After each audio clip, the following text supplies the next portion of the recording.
What's happening? Man in the year 16 when the world is clean, clean of this hipster scene. All that goes to scream for what the souls have seen and the tapas they could have been eating. But the world is in the toilet, the world is in the toilet, the world is in the toilet, and we're all gonna die.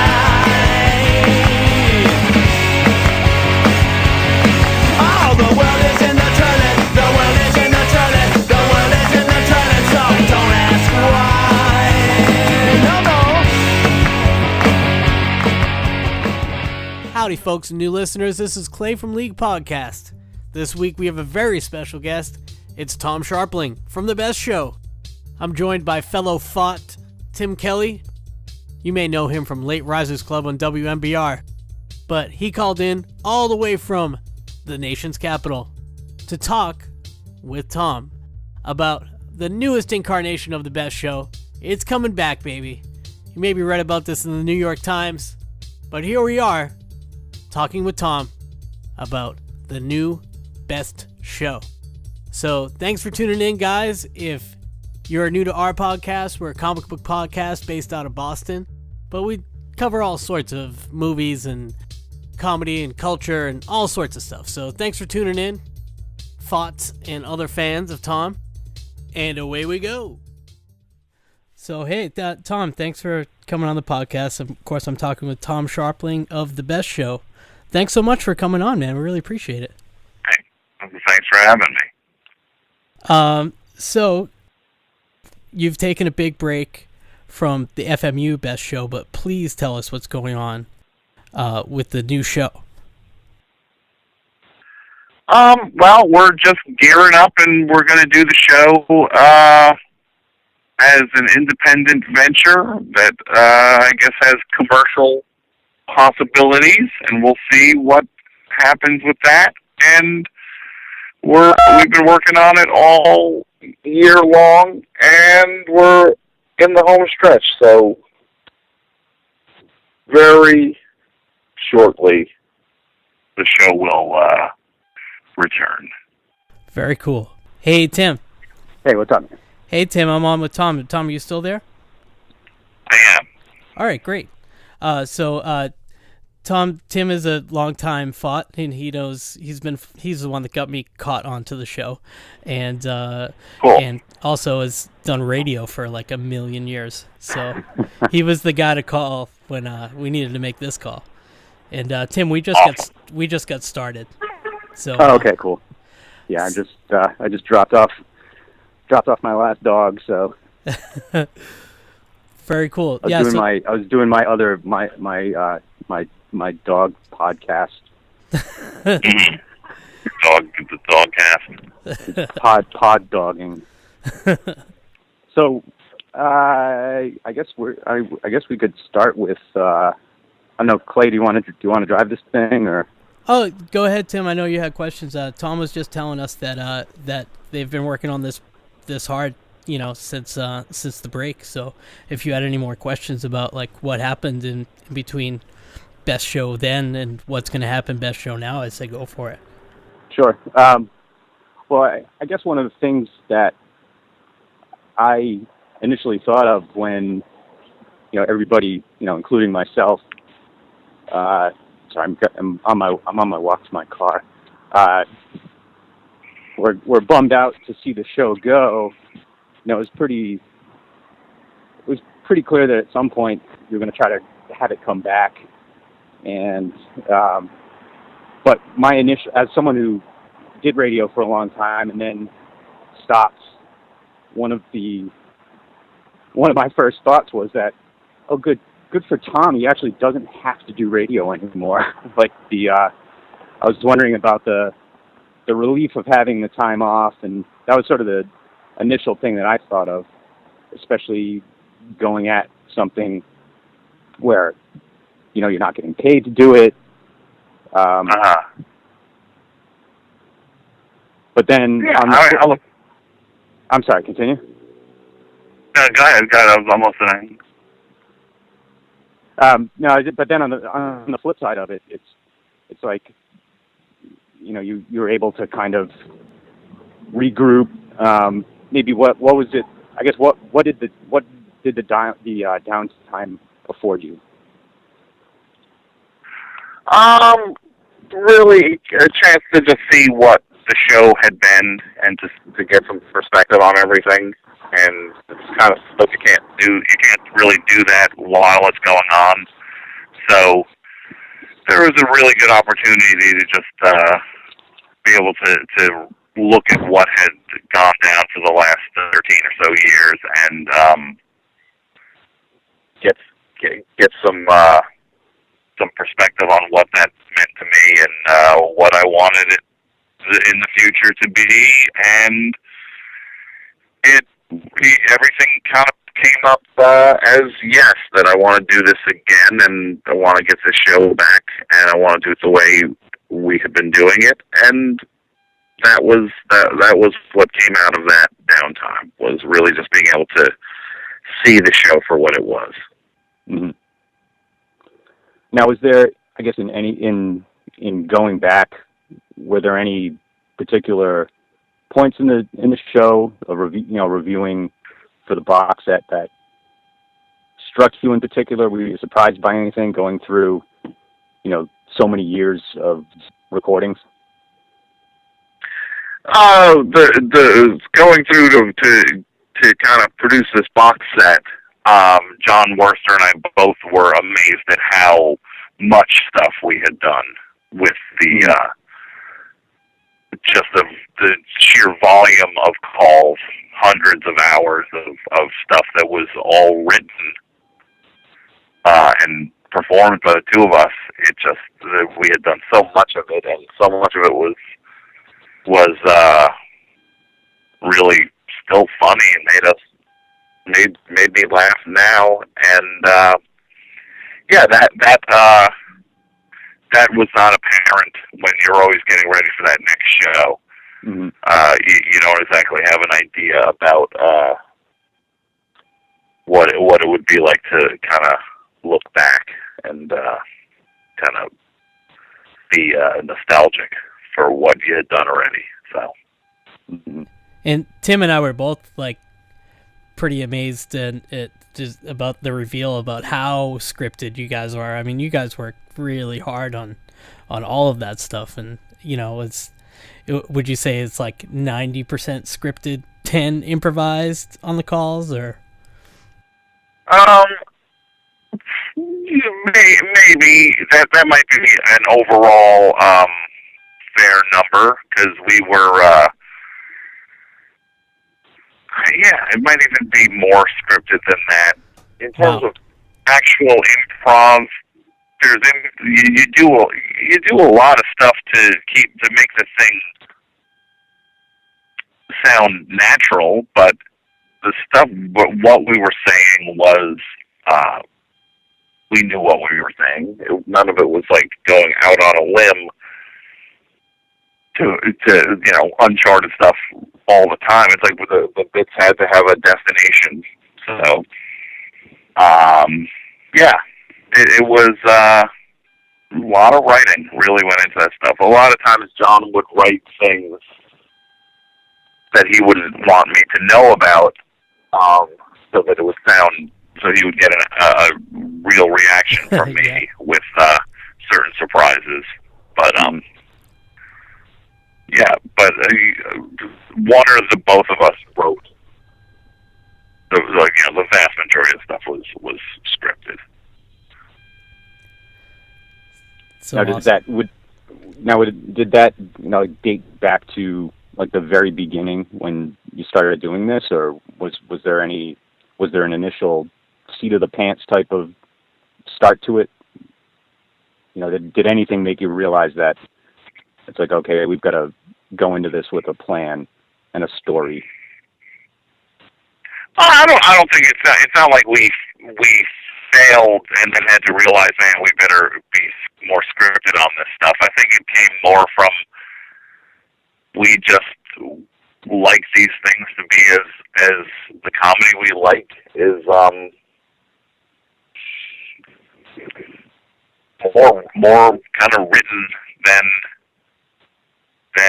improvisatory, and so yeah, with like stuff like SCTV, it feels like it's totally alive, but it's scripted. So, and I think we're coming at it from our favorite things were scripted. Mm-hmm.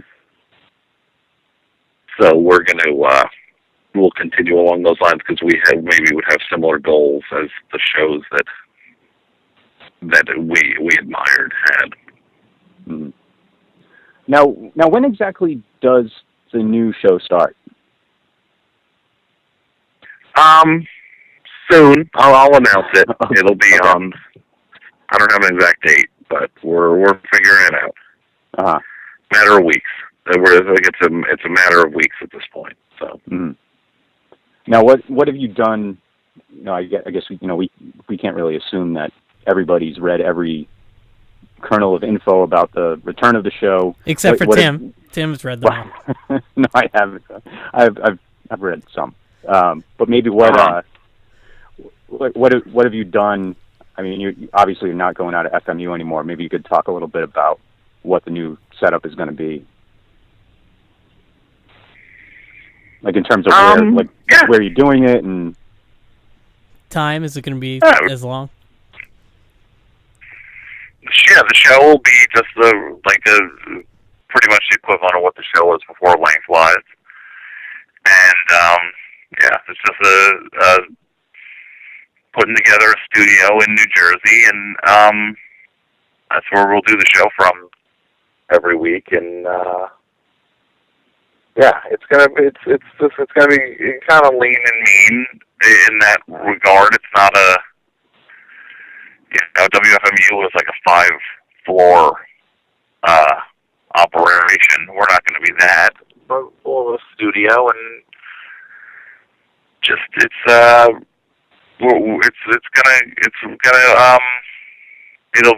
have everything we need to do this right.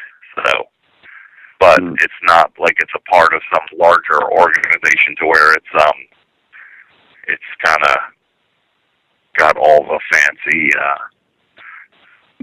fancy trappings of stuff. So we're like we're at the gym, so the sparring. It's like it's like Rocky or something, where we're training out in the woods in Rocky IV, carrying logs and wagons, while everybody else is using the high-tech training facilities. So that's kind of where we're at. Mm-hmm. I was thinking too, like you've been doing your show for so long, and then like Marin is a huge hit as far as podcasting goes, and that was like sort of like a surprise to some people, and there's everything's like Nerdist. There's like a million Nerdist podcasts now, and the Best Show was sort of, you might have even talked about this a little bit. Best Show was sort of doing that for a long time, so it's good to hear that you guys have this the structure coming out, and but more almost like Marin in his garage kind of thing. You're not in a radio studio. Oh, who cares where you are? The product is what matters. Mark's show wouldn't sound any better if he was doing it out of a skyscraper. Yeah, it'd be doing the same show. It just that's what's always mattered with the stuff. It's just the end product here. So that's what we're focused on. Is just trying to do everything we can to make that be as great as possible. So you don't. Is there anything that you think that maybe switching to the slightly different format than terrestrial radio will afford you? Are there any freedom? Is there any like new freedom that you have from doing it, or are there any limitations that you see? Making the switch? Freedom. I own the equipment's mine, and I could turn it on at any point. It's, I guess, the biggest freedom that I'm not on a schedule of a show with a finite amount of available airtime. Mm-hmm. So that would probably be the biggest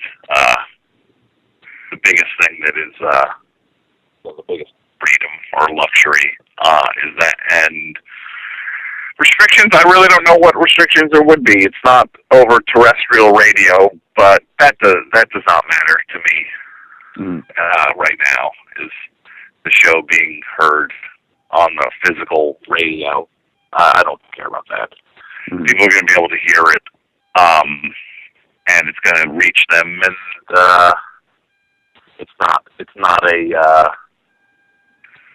And that's not a real issue in 2014. Sure. Now, what about maybe? I mean, I guess with FMU, being an actual physical radio station, you did still have the possibility of random callers. Is that, or even like random listenership? Are there any? Have you thought about anything to maybe increase listenership or grow the audience, with the new format? I mean, one of the big things is there's no paywall on it. It's available to anybody who wants to hear it. So that's been a priority with it, is to make sure it's not just catering to the people who are already on the board. It's going to be there for anybody to hear. And the thing with random dial flippers and people stumbling across stuff, it's like, I don't know how much of that in 2014 was a presence on the show, because people would call and then get a busy signal. We would, all the lines were filled so much of the time that it's not like it was 10 years ago where the phones would be pretty open and somebody could call up, hear me give the phone number out, call it, and then I'd pick up 2 minutes later. It's like that kind of went away. So it was diminished to some capacity. And I feel like if the show's being promoted with this link and everything, there's going to be people who go to check it out and hear something and call in from that. So we'll get it one way or another. Sure. Now, are you affiliated with any other like podcasting network, or is this a completely independent? Yeah, it's completely independent. It's not a part of anything. Nice. I don't know, Clay. Do you have anything else, Clay? I just wanted to talk about the Adult Swim video for a second. Uh-huh. I just like is that a pilot for for something, or just to promote the show upcoming? That was flat, like a blast. It was oh yeah, it was so much fun to do, and for a bunch of years they've been doing these infomercials at 4 in the morning, and it was a good opportunity to do one of those. It was something we wanted to do a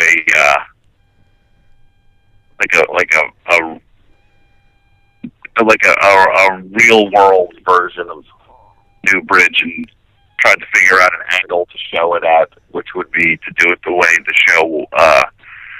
we did it on the show, and it really it was fun to do, and that's kind of a standalone thing. It's really not a pilot for anything, but we're hopeful that we'll just keep doing something with Adult Swim. So yeah, we'll see. But that was not. There's no model in place for that to be to do more of those. Right on.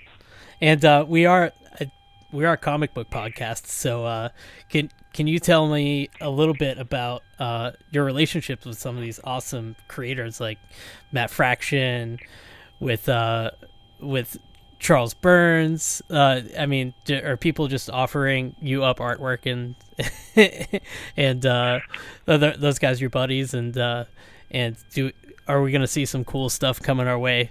From some comic artists and things like that, maybe for artwork down the line.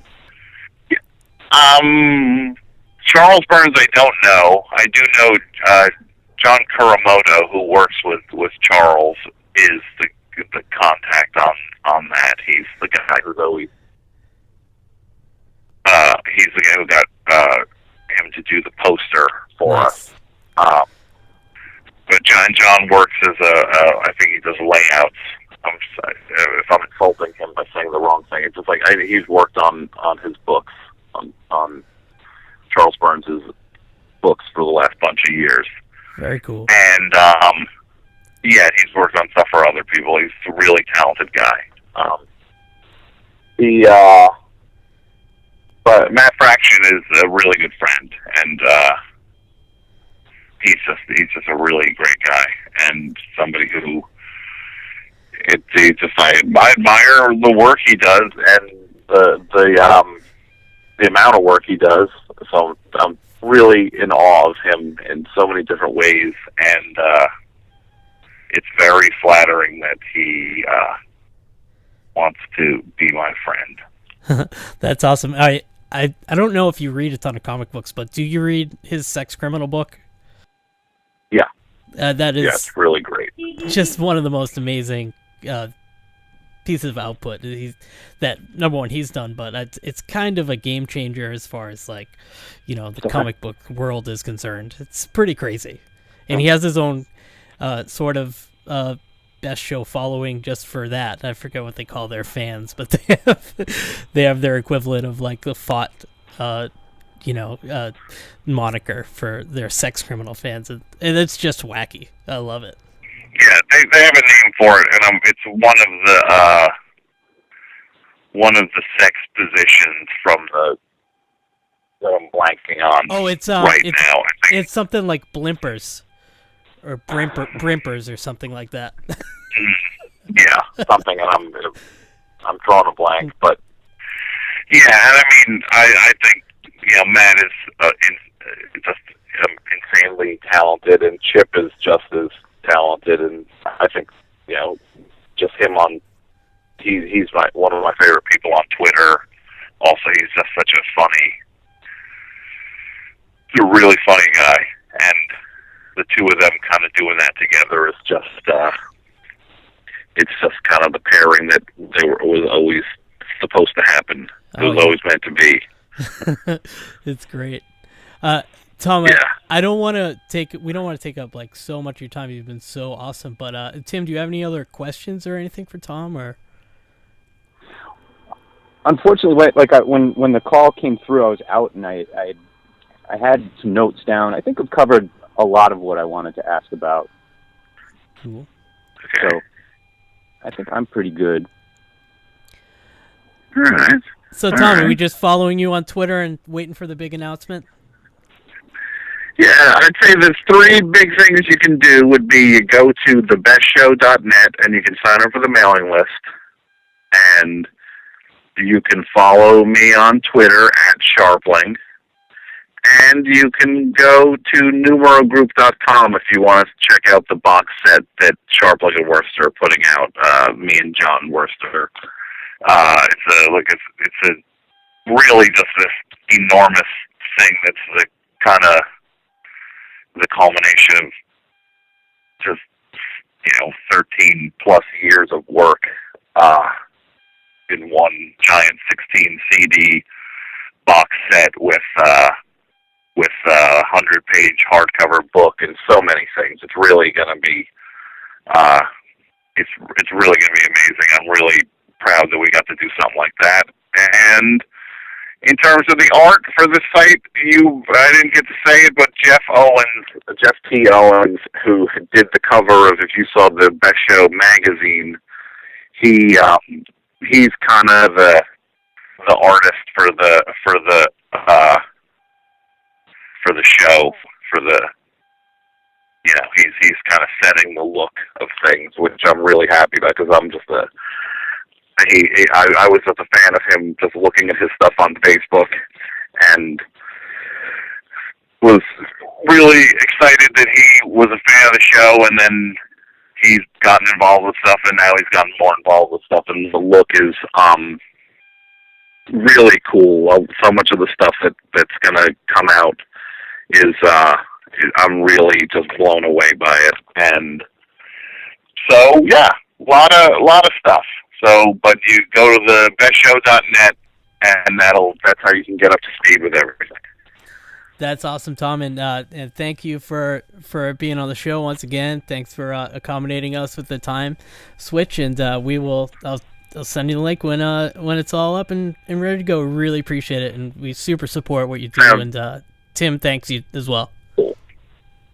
Well, I really appreciate you guys being interested in taking the time, and thank you so much. All right, cool. Thanks a lot, Tom. Talk to you soon, man. Yeah, talk to you later. You take care. You too. Bye. My dog podcast. Mm-hmm. The dogcast. It's pod dogging.